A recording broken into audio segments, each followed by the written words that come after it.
Bismillahirrahmanirrahim. Assalamualaikum warahmatullahi wabarakatuh. Kembali bersama saya, Abdul Jabbar bin Habib Basuni, Mekah Al-Mukarramah. Memasuki pelajaran berikutnya, yaitu mengenal Tauhid. Tauhid, yaitu menjadikan sesuatu menjadi satu. Orang-orang Islam telah mentauhidkan Allah Subhanahu wa Ta'ala.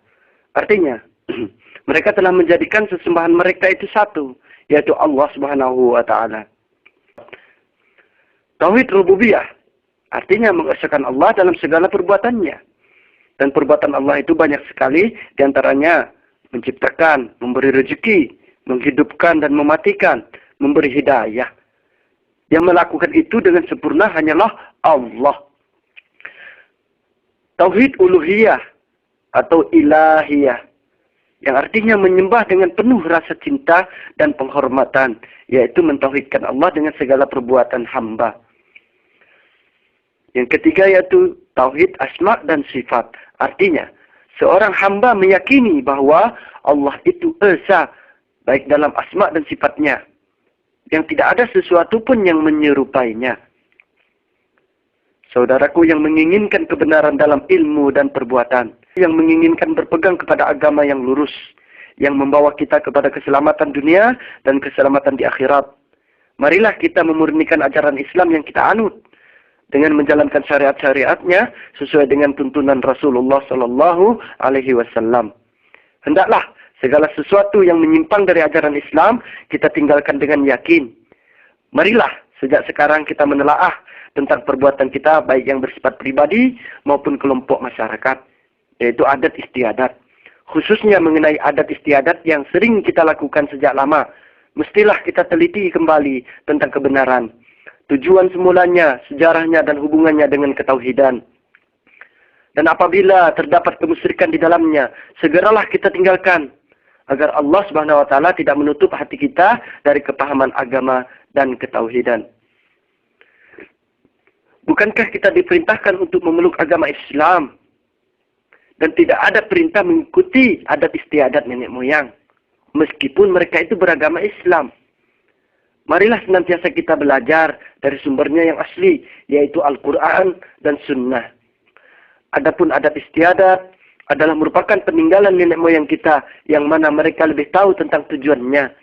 Sedangkan kita hanyalah mengikuti perbuatannya, tetapi jarang, bahkan tidak pernah kita melihat apa sebenarnya tujuan mereka melakukan perbuatan itu. Hingga sejauh ini tentang keyakinan kita selama ini terhadap nenek moyang kita, bahwa kita terobsesi terhadap kemampuan ilmu dan kesaktian mereka.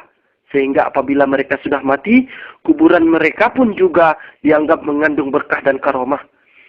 Bukankah lebih baik kita melihat bagaimana keyakinan nenek moyang kita dulu, apa sumber ilmu yang mereka pelajari. Dan jika mereka tidak berpegang kepada Al-Quran, lalu kita akan terus mengikutinya. Atau mereka melakukan kemusyrikan, kita juga akan terus mengikutinya. Tetaplah Al-Quran dan Sunnah dijadikan sumber utama, sebagaimana buku yang sedang kita bahas ini. Saudara-saudaraku, sesungguhnya suatu kesalahan yang besar apabila kita tidak mau mempelajari Al-Quran dan As-Sunnah. Apalagi bila kita lebih cenderung kepada adat kebiasaan nenek moyang kita tanpa mau meneliti kebenarannya. Bahkan yang lebih jauh lagi, apabila kita menjadikan nenek moyang kita sebagai tempat berserah diri, atau memohon perlindungan, atau menjadikan arwah mereka sebagai perantara kepada Allah Subhanahu wa Ta'ala.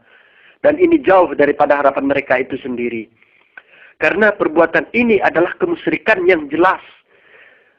Marilah senantiasa kita memperhatikan apa-apa yang bertentangan dengan ketauhidan, sehubungan dengan adat kebiasaan yang biasa kita lakukan, terutama menyangkut adat Melayu. Dengan maksud agar pemahaman kita tentang itu lebih mengarah kepada tujuan diadakan adat itu sendiri, dan membuang adat-adat atau kebiasaan yang bertentangan dengan ketauhidan. Kendati pun ada yang tidak bertentangan dengan ketauhidan, mudah-mudahan kita dapat mempertahankannya, jangan sampai berkembang kepada kemusyrikan. Seperti adat-adat kita yang biasa kita lakukan, yaitu robok-robok, buang-buang telur, mandi perut, tepung tawar, berniat atau bayar niat di kubur keramat, tahlilan kematian, atau peringatan hari arwah, atau pemasangan penangkal setan. Saudara-saudaraku yang berpegang kepada ketauhidan, agar diketahui bila kita sudah membahas tentang ketauhidan, maka kita akan teringat kepada lawannya, yaitu kemusyrikan. Syirik, yaitu menjadikan sesuatu sekutu bagi Allah Subhanahu wa Ta'ala dalam rububiyah, dalam ibadah, ataupun dalam asma dan sifatnya. Perhatikan firman Allah, Bismillahirrahmanirrahim. Dan tidak aku ciptakan jin dan manusia, melainkan hanya untuk beribadah kepadaku. Surat Az-Zariyat ayat 56. Dan sesungguhnya kami telah mengutus rasul-rasul pada tiap umat untuk menyerukan beribadahlah kepada Allah saja dan jauhilah taghut. Surat An-Nahl ayat 36. Ibnu Taimiyah mengatakan bahwa ibadah adalah suatu nama yang mencakup seluruh perkataan dan perbuatan, baik lahir maupun batin, yang dicintai dan diredoi oleh Allah Subhanahu wa Ta'ala. Dengan demikian, sesungguhnya setiap ibadah itu berikut unsur-unsurnya harus dilakukan semata-mata karena Allah Subhanahu wa Ta'ala. Firman Allah, dan Tuhanmu telah memerintahkan supaya kamu jangan beribadah kecuali hanya kepadanya. Dan hendaklah kamu berbuat baik kepada ibu bapakmu dengan sebaik-baiknya. Surat Al-Isra ayat 23. Melalui ayat ini, Allah Subhanahu wa Ta'ala memerintahkan agar manusia memurnikan peribadatannya untuk Allah Subhanahu wa Ta'ala. Sama maknanya dengan kalimat tauhid, La ilaha illallah.